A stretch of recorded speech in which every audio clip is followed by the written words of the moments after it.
Hola a todos. Primero agradecer que nos hayan invitado aquí, estamos muy contentos de venir. Nos pasa mucho que en los cines no nos abren la puerta y nos da gusto venir como a un lugar académico a presentarles nuestro trabajo. Nosotros tenemos un pasado más bien de cine, ellos tres son cineastas y yo de diseño interactivo, diseño y tecnología.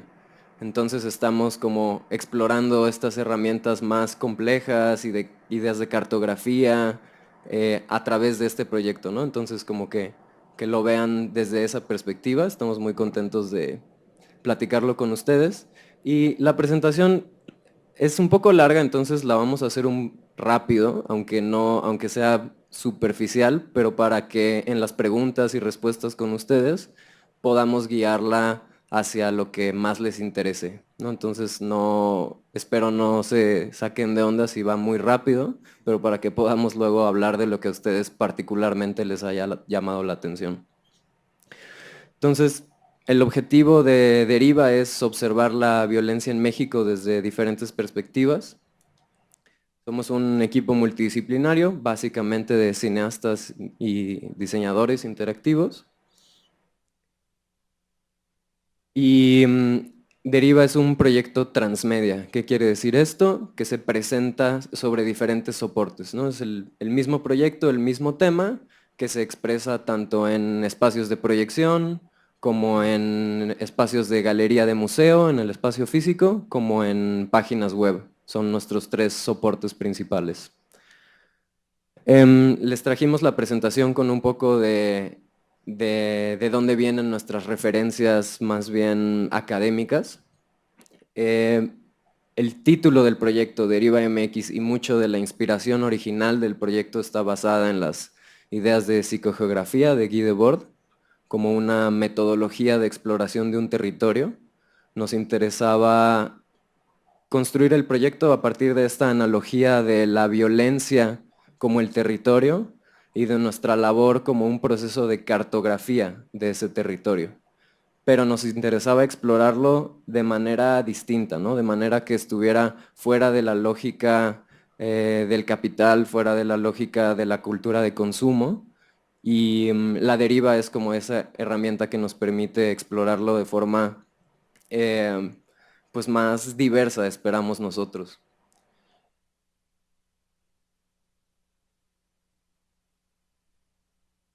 Y si bien el objetivo del proyecto va en relación a la violencia en general, nos interesa principalmente abordar la violencia sistémica, que diferentes autores se han referido a ella de diferentes maneras, pero a grandes rasgos son todas las violencias invisibles, ¿no? Aquellas cosas que no necesariamente consideraríamos violencia, pero que sí lo son. La desigualdad, la discriminación, la violencia de género, todo aquello que limita el agenciamiento de las personas puede ser considerado una forma de violencia estructural. Entonces, nuestra intención con el proyecto es visibilizar esas formas de violencia estructural y contextualizarlas como en un marco más amplio, en el contexto mexicano particularmente. Bueno, estas son como algunas definiciones de las que nosotros partimos sobre violencia. Mucho sobre Walter Benjamin y luego ya estudios posteriores de Zizek, ¿no? Y principalmente de Johann Galtung, que es como mayor académico de estudios sobre la paz. Él inventó este triángulo que a nosotros nos ha servido mucho como para guiar qué del proyecto cabe en cada punto de una forma de violencia, ¿no? Y cómo contextualizamos cada fenómeno con el que nos vamos encontrando y de qué manera se relacionan.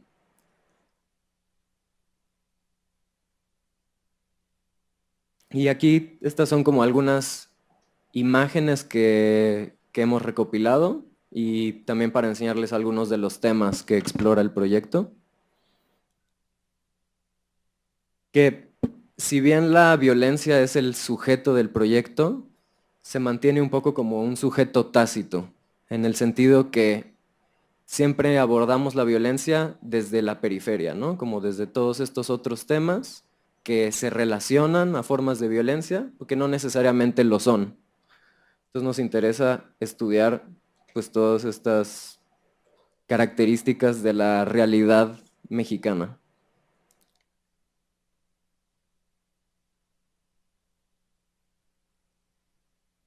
Y también ha sido interesante que muchos de estos temas emergen, ¿no? O sea, como que el proyecto continúa, está todavía en desarrollo. Yo creo que es un proyecto que estará en desarrollo, o sea, que tiene como esta naturaleza de ser un ciclo de retroalimentación en el que recibes feedback, cambias cosas, ¿no? Como este proceso cíclico. Entonces muchos de estos temas también nos interesaban al principio y otros más bien como que emergen, ¿no? Como que nos damos cuenta que se van volviendo importantes para el proyecto.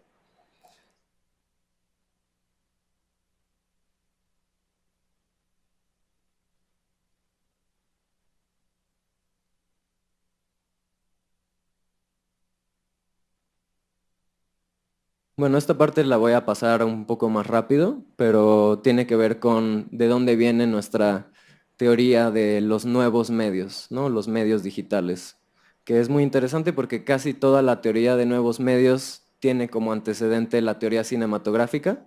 Era como lo que más englobaba cosas, ¿no? El cine siendo imagen en movimiento, pero teniendo también sonido, texto, fotografía, como que fue un buen punto de partida para estudiar el fenómeno de los nuevos medios.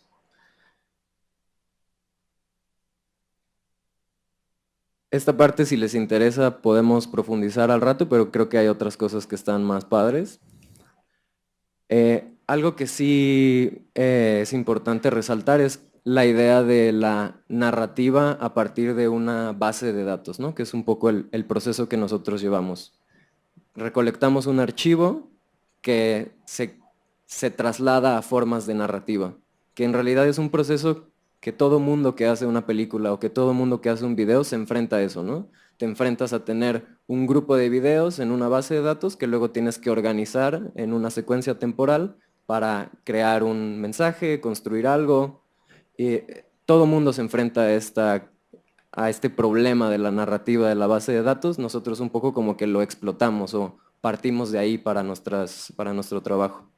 Y otra cosa que es importante resaltar es la idea de la interacción, ¿no? O sea, como que en tiempos recientes se ha construido esta idea de la interacción como solo aquella interacción digital, pero nosotros consideramos que eso es un mito de la interacción, que toda obra de arte, por ejemplo, con la que tú te enfrentas, tiene un componente interactivo, en la medida en la que tú la observas, que tú decides a qué lugar mirar, que tú la relacionas, la contextualizas con tu propia experiencia personal. Todo eso es una forma de interacción. Y los medios digitales simplemente han hecho eso como mucho más tangible, ¿no? En el sentido de el clic, ¿no? Es como la punta de lanza de la interacción. Nosotros no la queremos pensar así, queremos ampliar la idea de interactividad. Incluso hay experimentos de cine interactivo previos a la era digital, ¿no? Aquí está este ejemplo del Kino Automat de una feria del mundo en Praga, en los 50 me parece, donde era un auditorio como este y cada quien tenía botones en su asiento y la película llegaba a nodos, ¿no? Tenía una narrativa ramificada. Y cuando llegaba a un nodo, la gente de forma democrática votaba por hacia dónde se iba a ir la película y alguien muy rápido cambiaba la cinta de video atrás y la película cambiaba, ¿no? Entonces esto era una forma de cine interactivo previo a las computadoras, ¿no? Que me parece muy interesante como antecedente. Y también la idea de la computación como herramienta subjetiva, de aproximarnos a temas complejos, a bases de datos, con la intención de explorar, ¿no? Que es muy cercana a la idea de deriva también. Que no nos interesa dar respuestas, no podemos dar respuestas, no pretendemos dar respuestas, nos interesa hacer preguntas. Entonces, ¿de qué manera utilizas la computación, las ciencias de la computación, el análisis de datos, la construcción de narrativa para hacer preguntas? Eso nos parece muy importante en nuestro trabajo. Bueno, ahora ya les vamos a platicar cómo funciona Deriva, de qué elementos se compone. Básicamente partimos de un archivo multimedia Los directores y un equipo un poco más amplio de producción se han dedicado a visitar diferentes regiones de México para grabar material documental sobre todo, pero hay cosas de ficción también. Son básicamente entrevistas, testimonios y pequeños documentales sobre procesos productivos o la vida de una persona o preguntas sobre su trabajo que nos expliquen sobre todo procesos, ¿no? Como que, no sé, por inercia, tal vez los cineastas pueden hablar más de esa visión, de por qué se ha ido tan para allá el proyecto, pero mucho tiene que ver con gente explicando cómo hace ciertas cosas. Parte de decidir cómo cartografiar la violencia, que era lo que Pablo estaba introduciendo, fue cómo empezar físicamente, por dónde empezar en el país, nosotros estando localizados en la Ciudad de México, qué filmas, a quién retratas, qué retratas, fueron obviamente las primeras preguntas para nosotros. Y tomando en cuenta que estamos intentando hacer un proyecto que no habla de violencia evidente, como la que está en un medio de comunicación, es decir, masivo, nosotros no vamos a ir a buscar la noticia de un asesinato o de algo que es evidentemente violento, sino cómo encontrar estas violencias invisibles fue de las primeras preguntas que nos planteamos y decidimos abordarlo pues de nuevo con las estrategias de la deriva, simplemente eligiendo una zona que nos interesaba por cuestiones geográficas, sociales o incluso simbólicas, ¿no? Cerca de un volcán, cerca de un área que ha sido tradicionalmente importante para alguna cultura. Entonces, decidiendo esta zona, esta área geográfica, pues, y ya teniendo el equipo de filmación listo, simplemente navegábamos y casi por intuición, muy al principio, nos parábamos a hacer un retrato de un paisaje, de una persona o de algún proceso que estuviera sucediendo. Esto, evidentemente, por cuestiones de producción, no se puede multiplicar y llevar hasta el final del proyecto porque hay ciertas cuestiones que hay que filmar, que hay que planear, hay que preproducir, si hay que entrevistar a alguien o hay que conseguir un acceso para entrar a una cárcel. Todo esto pues se tiene que planear con antelación y eso pues no puede ser improvisado. Entonces, y complementando un poco lo que Pablo decía, nos encontramos con que muchas veces al hacer entrevistas a sujetos para hablar de la violencia, de esta violencia más invisible, iba a ser muy complicado hablar con las terminologías que, por ejemplo, estamos hablando ahora, es decir, no puedes preguntarle a alguien por la violencia invisible del país, quizá a un académico sí, pero a un carpintero no sé cómo te va a responder. Em, entonces intentamos que las personas que entrevistásemos nos hablaran a través de su trabajo. Entonces, por ejemplo, fuimos a un rastro en donde después de preguntar cómo es el proceso, qué es lo que se hace en un rastro, em, le preguntamos al que nos explicaba su propio trabajo si consideraba que un rastro era violento o si consideraba que el contexto en el que vivía era violento. Y creo que eso funcionaba muy bien porque responden en base a lo que ellos saben.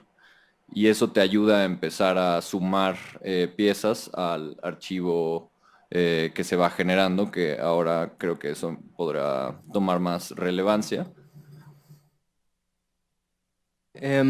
Sí, ¿no? Entonces se junta todo este archivo en una base de datos y luego hay un proceso de etiquetado, que ahorita profundizamos un poquito en eso, pero la intención con el etiquetado, que tiene una parte que es totalmente subjetiva, ¿no? Donde nosotros decidimos qué etiquetas ponerle a un plano, pero tiene una parte objetiva también, que tiene que ver con dónde se grabó, cómo es el movimiento de cámara, cómo es la luz, cómo es de día, es de noche, en fin, entonces hay como una parte objetiva, una parte subjetiva, pero lo que nos interesa de este etiquetado es que a través de visualización de datos sobre todo y de análisis de datos te revele relaciones, ¿no? Relaciones complejas que nosotros no podríamos saber si quisiéramos contextualizar todo el material sería muy difícil hacerlo, entonces esto nos ayuda a hacer un mapa, ahorita vemos un ejemplo, de nuestra base de datos, donde podemos ver los temas que se han vuelto más relevantes, los lugares donde más hemos filmado, y se vuelve también como una herramienta que utilizamos para este proceso iterativo, ¿no? De, ok, ¿qué tenemos? ¿Cómo ha sido la participación de la gente? ¿Qué grabamos después? ¿Qué nos hace falta? Todo es parte como de ese mismo proceso. Y también es muy importante esta idea de diseñar procesos flexibles, ¿no? O sea, a diferencia de una película tradicional, nosotros no queremos terminar con una película perfecta, ¿no? Queremos diseñar un proceso que posibilite la creación de múltiples películas que se adapten a su contexto.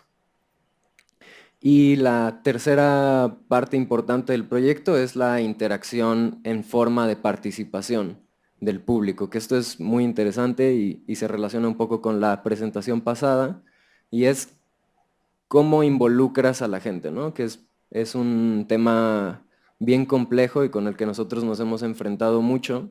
¿A qué nivel permites que la gente tome decisiones sobre tu proyecto, ¿no? Y hay como diferentes capas de participación. Nosotros estamos en una capa de participación muy simbólica, en el sentido en el que la gente actúa a través del cuestionario. No sé cuántos de ustedes hayan contestado el cuestionario para la proyección. ¿Pueden levantar la mano? Ok, sí, qué bien, casi todos, ¿no? Qué emoción.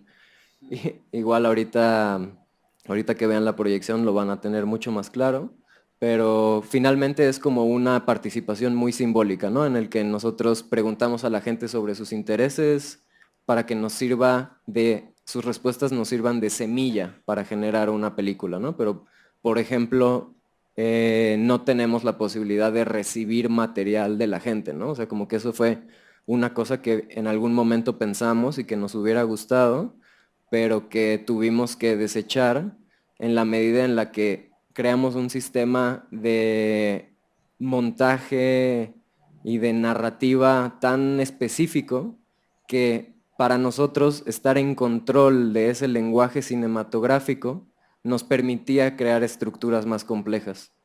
En la medida en la que nuestro archivo hubiera sido totalmente abierto a la participación de la gente, muy rápidamente se puede convertir en un pastiche sucio, difícil de entender, que tiene sus ventajas también, ¿no? Por supuesto, y puedes aprender mucho de un proceso así. Pues fue como una decisión que tomamos nosotros de quedarnos con una forma de participación mucho más simbólica. Y esto es muy importante también para nosotros, que la participación de la gente, por ejemplo, en el cuestionario, no sea simplemente una forma de democracia en la que los videos más votados son los que se quedan, ¿no? Como que nos interesa también mostrarles lo que no quieren ver, ¿no? O sea, como hay una idea muy de la tecnología como que siempre debe servir a las personas y que debe complacer los deseos de las personas. A nosotros nos gusta un poco cuestionar esa idea, pensar que la tecnología y los sistemas digitales pueden también enfrentar al usuario, que es contraintuitivo en un sentido, ¿no? En la escuela de diseño pues te regañan si haces eso, pero en realidad es muy interesante, ¿no? Como que abre toda una posibilidad de interacciones que incomodan y que cuestionan.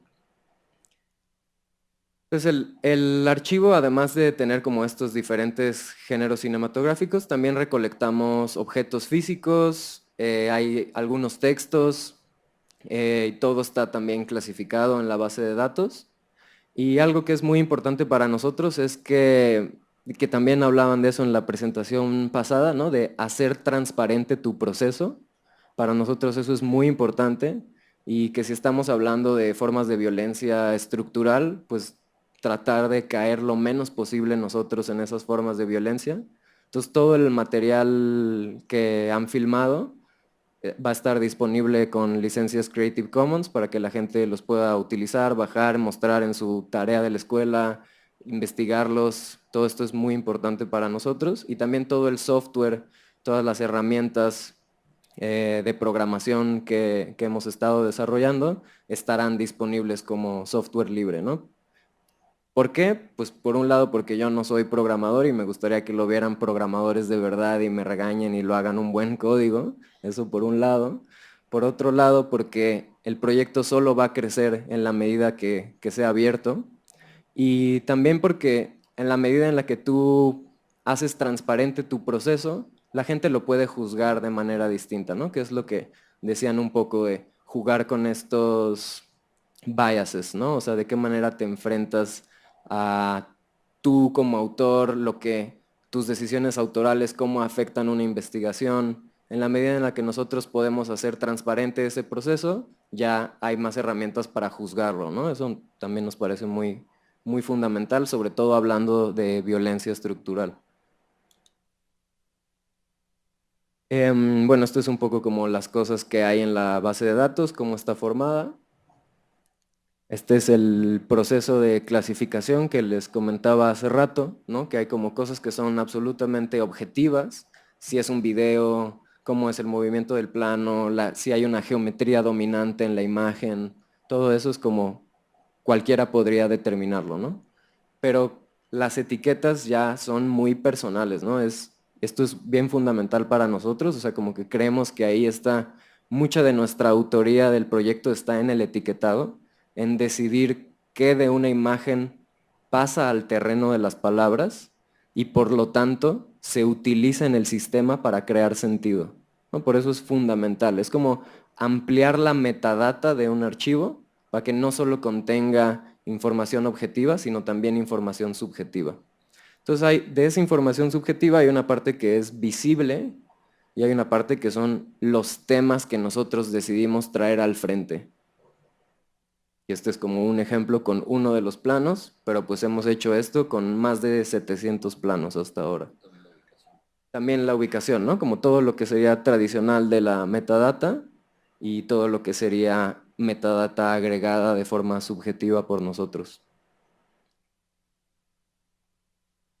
Y este es un ejemplo de uno de los mapas, ya está un poquito desactualizado, pero digamos que la proporción se ha mantenido igual en el proyecto de los temas que se han vuelto centrales, ¿no? Entonces, por ejemplo, el trabajo sigue siendo la etiqueta más común de la base de datos, como que todo nos lleva de regreso al trabajo, a la vivienda también, al espacio público, que aquí no está tan presente, pero en los mapas más actualizados se ha vuelto uno de los temas más grandes, ¿no? También pues porque grabas a la deriva, pues grabas mucho en el espacio público, se vuelve presente como parte del archivo.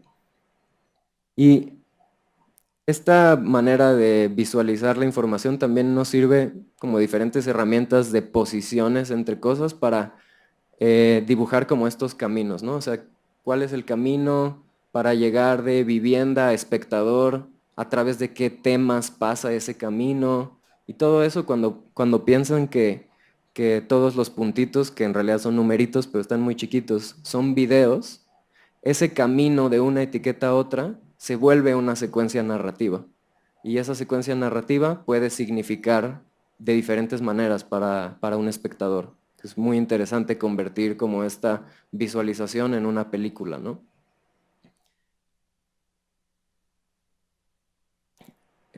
¿Por qué no hablan ustedes de estos? Bueno, antes de pasar a los módulos, quería reforzar un poco lo que Pablo decía, que puedes regresar al plano. Si esto es lo que representa nuestro mapa de material, de distintos materiales, principalmente audiovisual, por ende es nuestro retrato en forma de mapa de la violencia estructural en México. Nuestra intención central en este tipo de proyecciones, como las que verán más adelante, y la participación que tuvieron, es que se cree una deriva, o sea, un camino por algunas de esas temas, por algunos de esos temas, y en esta ocasión se eligieron 3 etiquetas, que son espacio público, juventud y hartazgo. Entonces, esas 3 etiquetas son como los temas centrales de esta proyección y de alguna manera aquí es donde nos enfrentamos a pasar algo que no es lineal, que es un mapa o una base de datos, a algo que tiene que ser lineal, ¿no? Entonces, a partir de ahora les vamos a explicar como cuál es el proceso para que algo que se ve así pase a ser una línea de tiempo. Que eso es lo difícil en el cine, porque al poner una cosa detrás de otra, creas significado. Y si nuestra idea es que fuera una deriva, es decir, que tenga como una especie de exploración y siempre se esté renovando, pues vamos a tener que elegir qué poner antes de qué. Pero justo el punto del proyecto es cómo elegimos eso.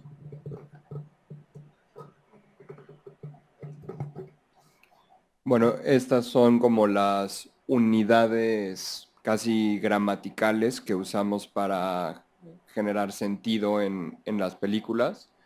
Nosotros vamos a filmar algo, por ejemplo, un taller de fuegos artificiales. Entonces estamos ahí, no sé, toda la tarde filmando, regresamos y de todo ese material editamos una serie de módulos, que son estos. Entonces, de entrada, todas las imágenes sueltas que hagamos las denominamos satélites. Procuramos que duren entre 5 y 20 segundos. Entonces, si grabamos las manos del señor tocando la pólvora o si grabamos el paisaje, todo eso califica como satélites, ¿no? Las bases son las respuestas de la persona que entrevistamos sueltas, ¿no? Cada pregunta, si le hicimos 10 preguntas y nos respondió 10 veces, pues habría 10 bases. Cuando juntamos 3 satélites, lo denominamos una frase. Solo son 3 imágenes una de otra. Pero si esas 3 imágenes están puestas sobre el audio de la persona entrevistada, la denominamos una base frase. Además de eso, hacemos una cápsula preeditada, tradicional, como la que se puede ver en internet, un documental de 4 o 5 minutos sobre lo que grabamos ese día. Procuramos que esas cápsulas estén divididas en 2 partes. Eso cuando veamos el guión de la proyección les va a caer más claro, pero básicamente para que las películas, las derivas, no solamente sean como un cúmulo caótico de imágenes, tenemos que generar patrones de repetición que sean reconocibles para que tenga como un sentimiento medio de arco la película. Entonces, si divides las cápsulas, la parte uno y la parte 2, como que tiene un sentimiento como de secuela que le da cohesión a la impresión general de la deriva. Hay más unidades además de estas, pero no son tan importantes conocerlas. Estas son las básicas.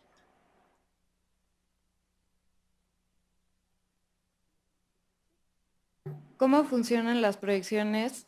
Empieza por, diseñamos este guión con los módulos que les explicó Santiago y hacemos un trabajo paralelo entre cómo ordenar esos módulos y cómo se van a relacionar las preguntas que contestan las personas en el cuestionario web. Es como un trabajo paralelo. Cuando ustedes contestan, recopilamos todas las respuestas y hacemos un análisis de datos que después esos datos son los que dan el contenido a estos módulos. Es como si los módulos fueran cajas de cristal y a partir del análisis de respuestas se llenan con el contenido relacionado al análisis de datos. Y es un montaje automático en el sentido de que ya sabemos mecánicamente pegar los módulos, pero no es el trabajo de un editor escoger qué planos van a estar ahí, sino que es una traducción de del análisis que hubo. Sí, es como si nosotros diseñáramos el módulo, pero ustedes determinan qué entra a ese módulo. Es la manera en la que operan las proyecciones, más o menos. Y esto es lo que les decía hace rato, ¿no? Como de la idea de cuestionar la neutralidad de la tecnología. No creemos que haya tal cosa como un algoritmo neutral, ¿no? Los algoritmos los escriben personas que tienen un pasado, que toman decisiones. Hay algoritmos racistas que discriminan gente. Hay algoritmos que marginan personas, ¿no? O sea, como que esto es importante tenerlo en cuenta. Ajá, es muy común, ¿no? Una de las cosas de la democracia es que es muy difícil considerar la opinión de minorías. Entonces, ¿de qué manera tú integras esta forma a través del análisis de datos de identificar grupos que se expresan como minoría para que también se expresen en la proyección final? Y un poco como profundizando en esta idea de que el resultado final sea parecido a una película tradicional en el sentido de que hay arcos narrativos que comienzan y se acaban, ¿no? Que tú puedes seguir a un personaje a través de las dos partes de esta cápsula documental. Funcionan un poco como anclas narrativas que te permiten contextualizar el resto de las imágenes y que nos interesa mucho también que la gente lo juzgue por su calidad cinematográfica como un producto final, ¿no? O sea, como que tampoco queremos solo pedir perdón desde antes de que tal vez sea un desastre y nadie lo entienda, pero está muy complicado. No, no, no, o sea, como que también nos interesa esa visión, ¿no? De juzgar esto como una película documental. Y bueno, pues ahora les vamos a presentar la deriva en la que participaron y luego al final, como el análisis de resultados de sus respuestas, les enseñamos el guión de esta deriva en específico y hacemos preguntas y respuestas. ¿Qué? No, la pasamos. De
la Virgen, pues,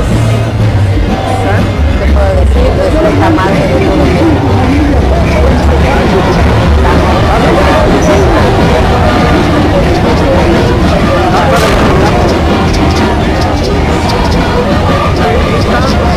Escuadrón de Caballería, Ignacio Allende, del heroico Colegio Militar.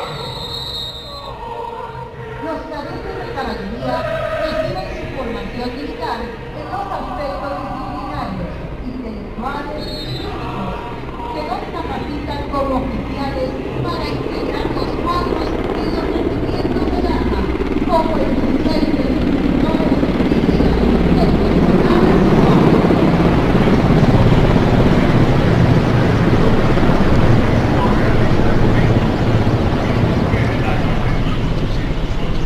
Regresó de su destacamento en Texas para comandar el regimiento.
¿Qué hizo cuando lo golpeaban?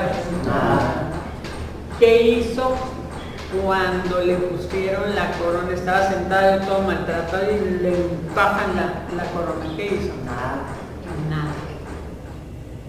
¿Qué opinas de los policías que te detuvieron?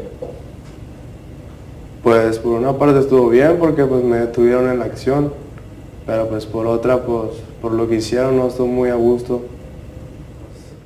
Lo primero que hicieron fue pegarnos cachetadas para que respondiéramos cosas que no tenía ni siquiera la menor idea de por qué me preguntaban eso. ¿Qué opinas de los policías que te agarraron? Pues me querían pegar, pero pues, estaba una oficial y pues ya ella me subió a su picar y ya me llevó ella aparte, porque me querían dar toques y pues ¿no? Querían que les dijera dónde estaban y así, pues no les dije nada y ya me llevó la señora y ya me llevó para la comandancia.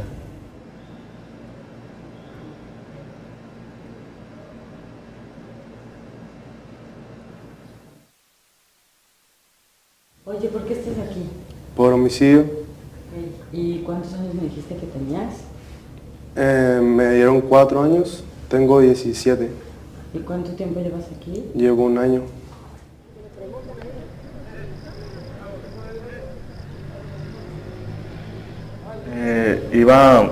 Fui con un amigo y pues me dijo que si asaltamos un Oxxo y pues al principio no quise y ya al último nos fuimos al Oxxo y ya fue cuando nos asaltamos y corrimos y fue cuando me agarró la patrulla a mí y ellos se fueron, no sé si los agarraron. ¿Y cuántos años tenías? 16.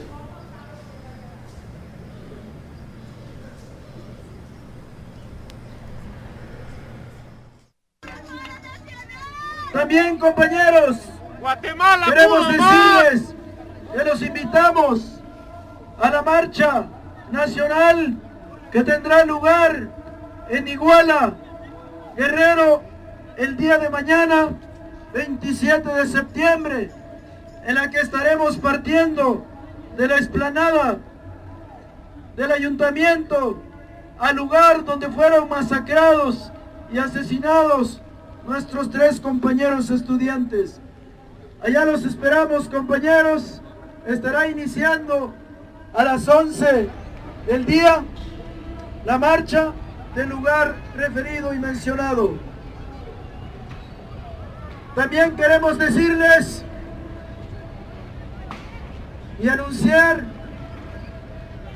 que se está gestando el paro nacional el 12 de octubre por parte de la Coordinadora Nacional de Trabajadores de la Educación. Con esto, compañeros, damos fin a este mitin, rogándoles pues que todos los presentes levantemos el puño izquierdo en alto para entonar nuestro himno Venceremos.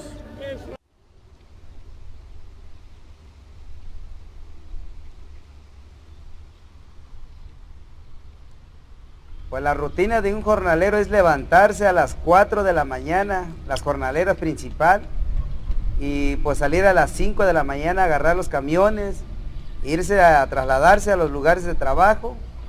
Depende, a veces tiene que ver mucho el clima, pues a veces hay mucha brisa y pues esperan un poquito los productores, pero cuando no hay brisa pues entramos a las 6 de la mañana y pues a piscar tomate.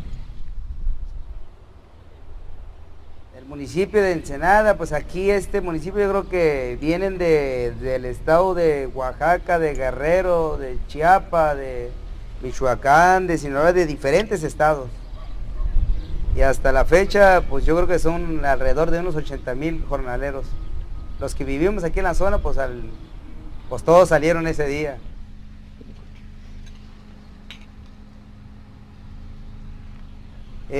Antes del día 17 de marzo nos pagaban entre 120 y 110 pesos. ¿Cómo se vive con ese salario? Ajustándose las tripas porque quisieras comer mejor, pero no puedes, comes lo más básico para poder medio llevarte la vida, ¿no? Aquí en el Valle Saguintín no ha habido, ahora sí, sindicato que va a defender derechos de los trabajadores. Entonces nosotros cuando formamos alianza de organizaciones, ahora sí empezamos a defender nuestro derecho, ¿no? Y pues primeramente buscamos quisimos sentar, hacer la mesa de diálogo con el gobierno del estado y con Secretaría de Trabajo, ¿no? Pero dimos 6 meses para que se diera así de buena voluntad, de buena fe, sentar la mesa de diálogo, pero ellos no nos dieron la oportunidad de ahora sí sentar, o sea, es más, nos ignoraron, pues.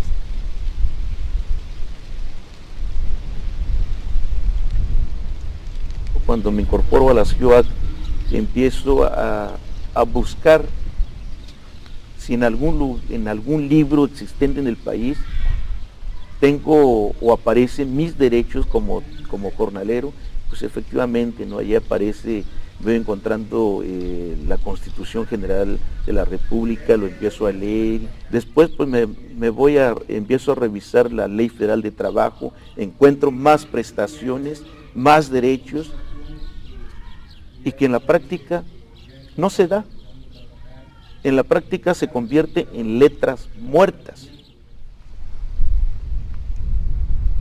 Nosotros no estamos atacando, estamos luchando por un derecho muy legítimo y que de acuerdo al artículo 123 en su apartado A y donde se desprende la Ley Federal del Trabajo,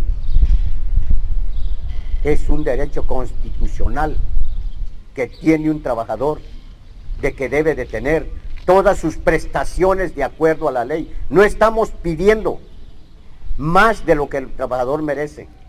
Estamos pidiendo y exigiendo únicamente lo que el trabajador le corresponde por derecho y por ley y como ciudadano mexicano. Y si eso es un delito, entonces ¿en qué país estoy viviendo?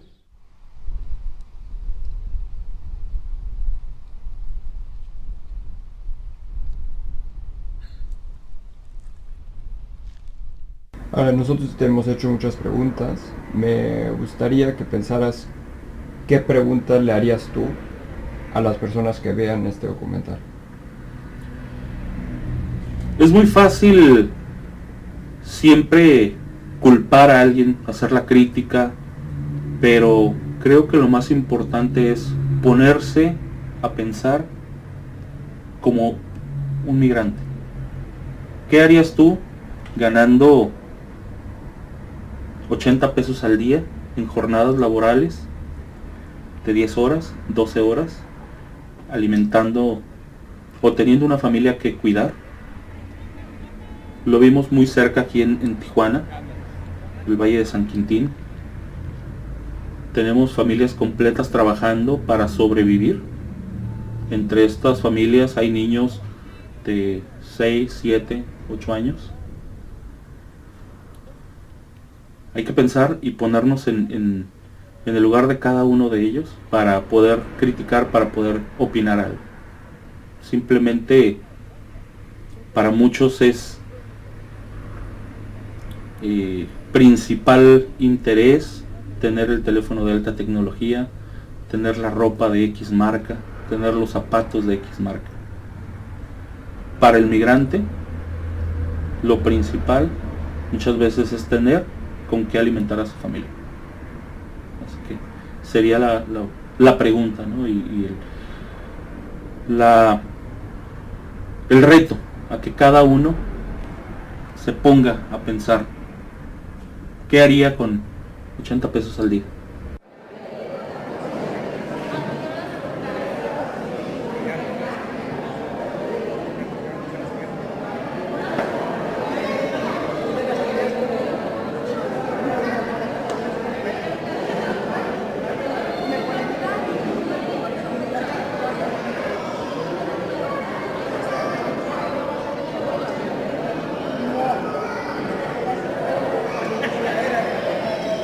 Nosotros ahorita estamos muy tranquilos en casa porque él no está. Sabemos que ya que regrese pues tenemos una tarea muy grande porque en realidad no sé si lo voy a sacar de aquí de la ciudad, sobre todo porque lo que pasó fue sobre mi cuadra pues y ahí siguen los muchachos amigos del otro muchacho y yo en realidad temo por la integridad ahora de él, de que le vayan a hacer algo. Y yo creo también que ya después todo lo que él hacía de traer la navaja y eso era porque tenía miedo de que lo fueran a agredir, pues, de que le fueran a hacer algo. Entonces, yo creo que él saliendo de aquí lo voy a sacar de Mexicali.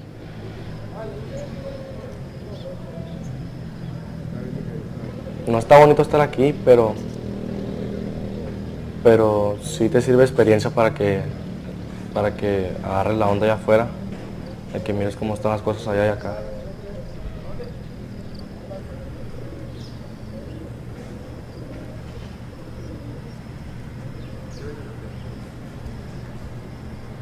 ¿Qué es lo primero que quieres hacer cuando salgas?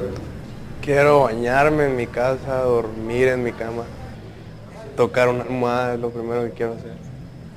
Quiero hacer mi carrera, estudiar, tener un buen trabajo. ¿Qué te gustaría estudiar? Quisiera ser dentista yo.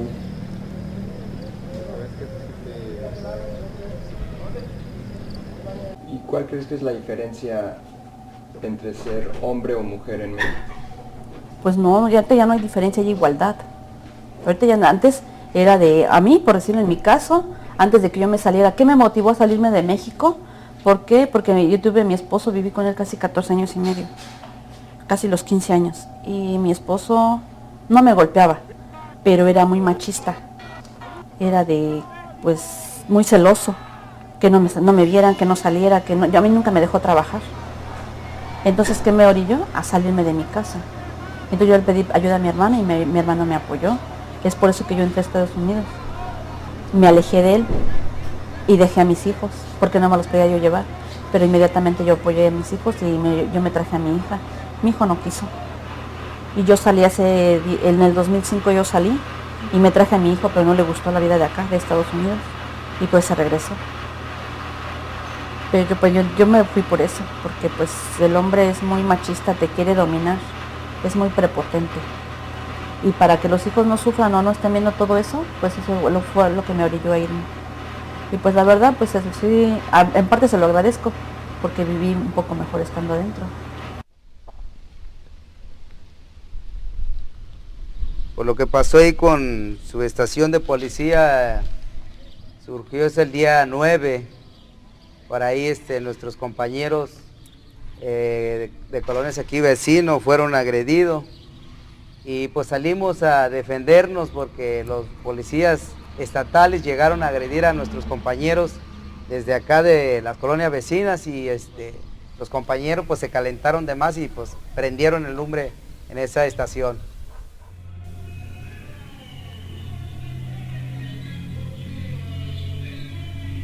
Nos retiramos ese día y nos venimos a la base, a donde estábamos concentrados aquí en la orilla de la carretera, y allí acordamos cómo manejar el asunto para no caer en broncas, en confrontaciones por grupos que se mezclan al movimiento para darle motivo al gobierno de que nosotros estamos provocando males a la ciudadanía.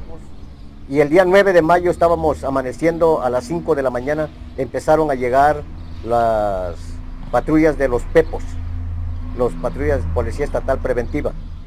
Y lo que no me gustó y no le gustó al pueblo, ¿por qué llegaron a empezar a molestar desde las 5 de la mañana y a partir de las 7 empezaron a dispararle a un grupo de niños, acá en Lomas de San Ramón? Se metían en las casas, tirando granadas de gas lacrimógeno, granadas y granadas y granadas, perjudicando a muchos niños, chiquillos recién nacidos. Se metían a la casa a la fuerza, quebraron ventanas, se metieron adentro, agredieron a mujeres embarazadas. Y lo que más le dolió a la gente y lo que más coraje le dio a la gente es que a niños hubieran disparado y todavía agarraban a mujeres así de los cabellos y las arrastraban diciéndole pinches indias putas. Y eso no se lo podemos permitir a nadie, a nadie.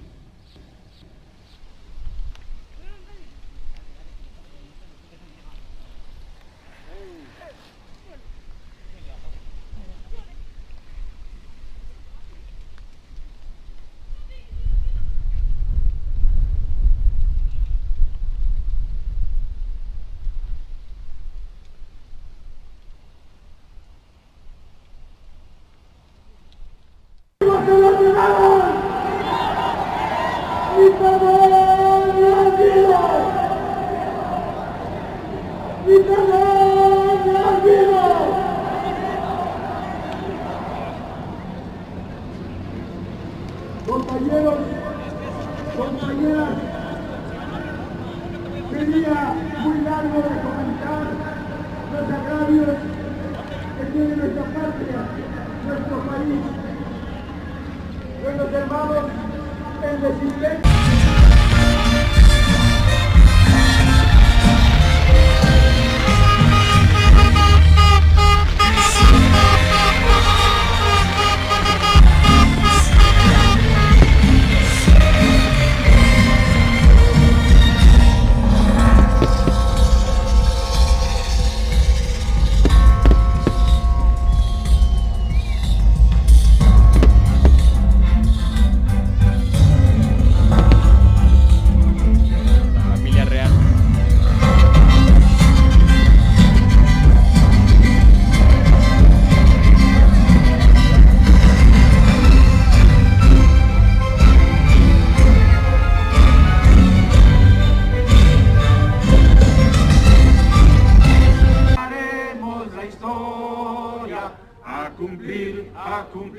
A cumplir. Venceremos, venceremos, mil cadenas habrá que romper. Venceremos. ¿Me puede decir su nombre, por favor? Carlos Castillo Fuentes.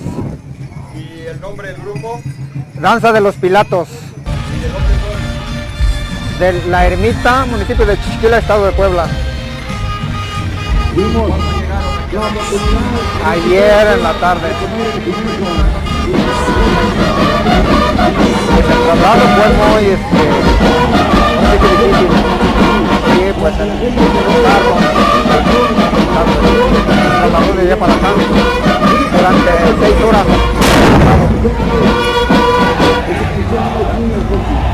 La mayoría campesinos y uno que otro trabajamos aquí en la Ciudad de México, en las horas. La Virgen, pues, para nosotros es la reina de algo. Nosotros hemos venido con esto, es como cantarle las mañanitas.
Bueno, espero que les haya parecido interesante.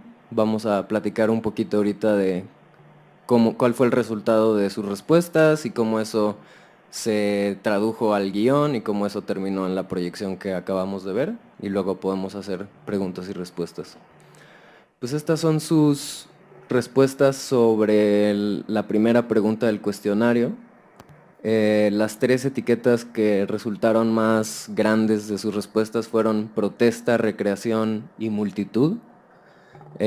Luego estas respuestas se tradujeron en frases. ¿Se acuerdan del módulo de frases? Que son 3 satélites.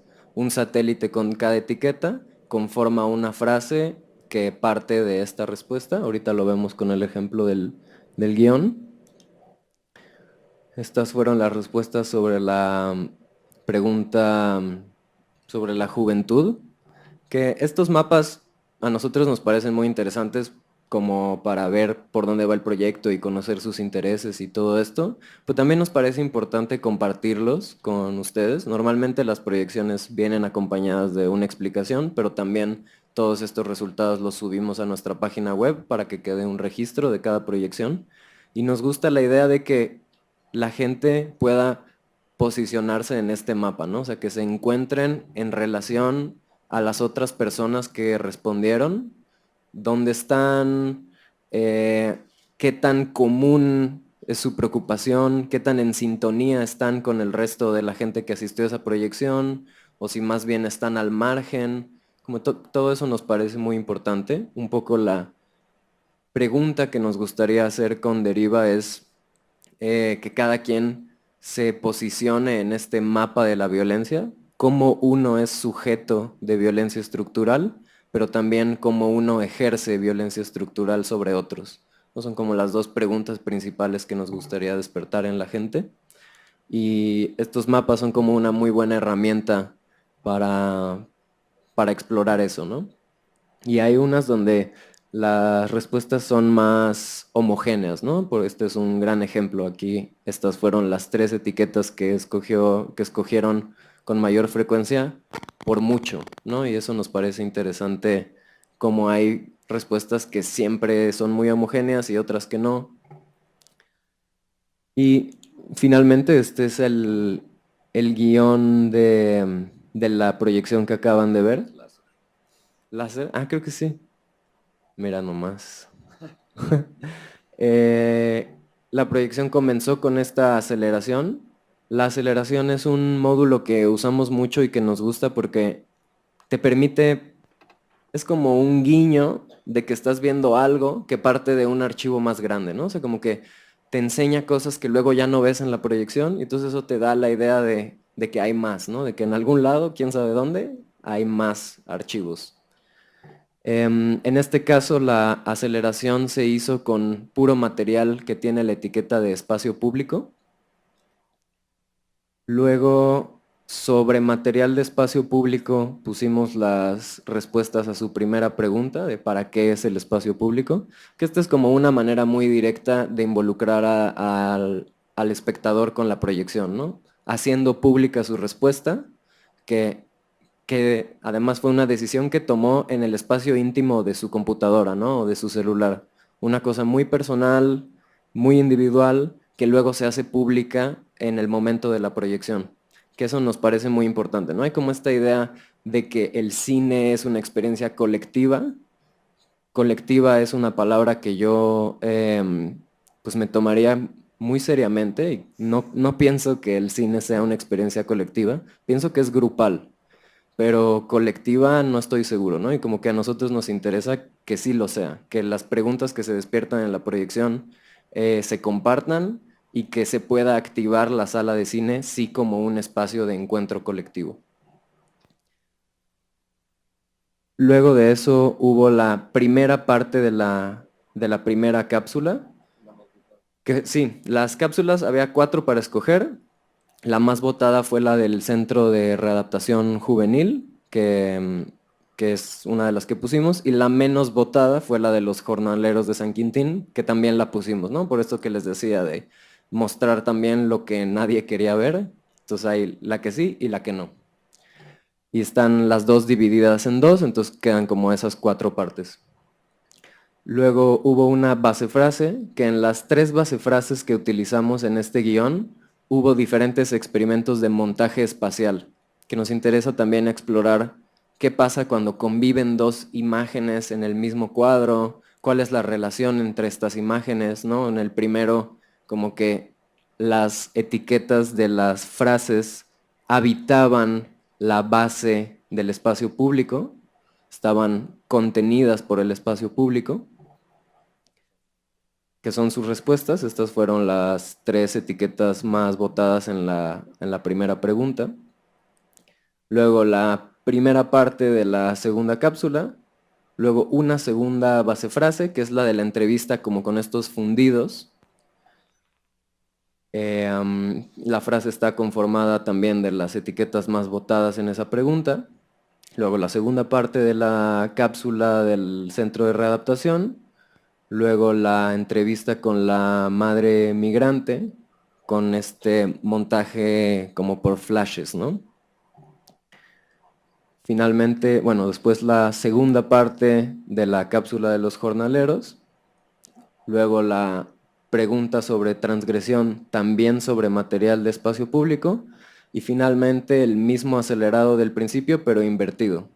Que esto es muy interesante como ejercicio cinematográfico, creo, porque pues, muchas imágenes se repiten, ¿no? A lo largo de la proyección. Esta proyección como que se volvió muy homogénea, casi toda sucede en septiembre, o en el norte del país, o en el Zócalo, ¿no? O sea, como que geográficamente está muy localizada. Pues interesante que las mismas imágenes que viste al principio cambian cuando las vuelves a ver al final, ¿no? El significado ya cambió, ya hiciste toda esta deriva a través del archivo y las imágenes ahora te significan de forma diferente. Eso nos parece muy interesante también. Es importante como recordar que cuando nos referimos a que, por ejemplo, en la primer base frase, en la frase compuesta por sus respuestas protesta, multitud y recreación, los tres planos que aparecen encima de las imágenes o de la imagen son planos seleccionados al azar de la base de datos que cumplan con las características de esas etiquetas. Es decir, que uno represente protesta, que uno represente multitud y que uno represente recreación.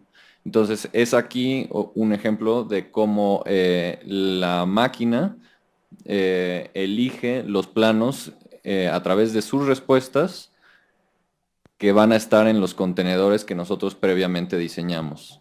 Esto es un ejemplo, pero se repite en muchos de los módulos y es así como nosotros de alguna manera le damos control a la máquina para que seleccione los planos azarosamente, pero con un control previo que fue las respuestas que ustedes dieron.